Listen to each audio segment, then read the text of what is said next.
com aquela concepção comum de tempo, aquela indicada por intervalos ou períodos de duração, o tal do tempo do relógio, nós podemos dizer que cabem 5.300.000 minutos, 87.000 horas, 3.600 dias, 521 semanas ou ainda 120 meses.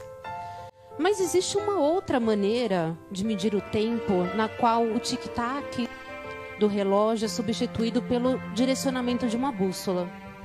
É aquela maneira contabilizada pelos legados deixados ao longo da vida, pelas vidas transformadas, pelos corações que foram tocados, pelas histórias enfim conectadas, haja visto que havia um propósito.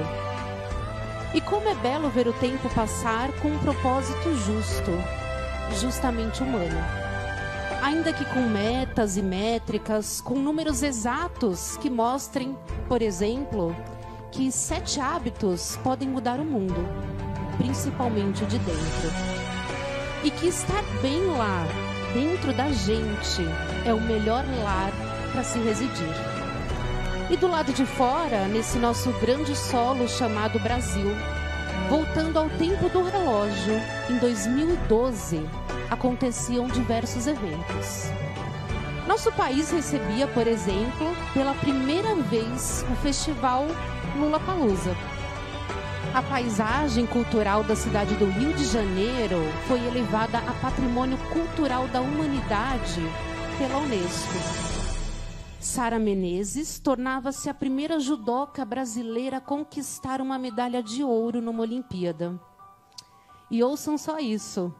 O último capítulo da novela Avenida Brasil parava o país. E o folhetim se transformou num marco para a teledramaturgia brasileira. Porque esse é o nosso Brasil. É uma mistura de culturas, de costumes, de assuntos, mas principalmente de uma gente com vontade de fazer daqui um lugar melhor, com pessoas melhores.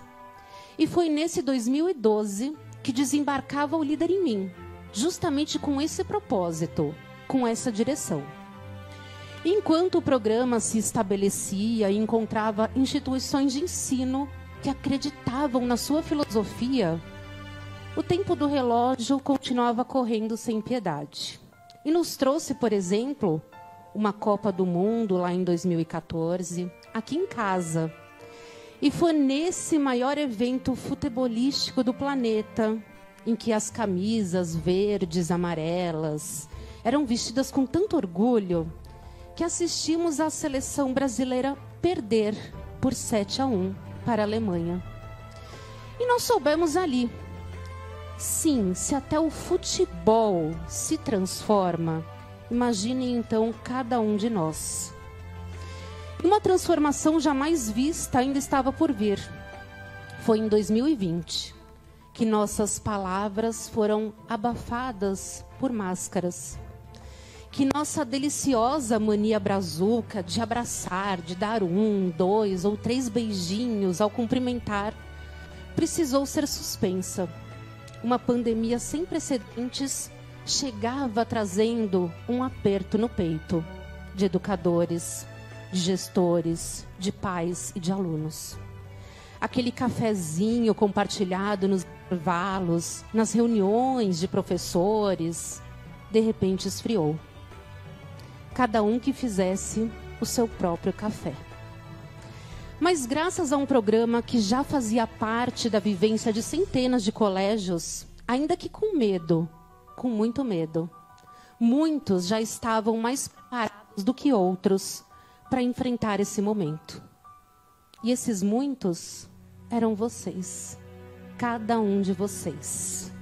Eram os seus alunos, os pais dos seus alunos, que já tinham uma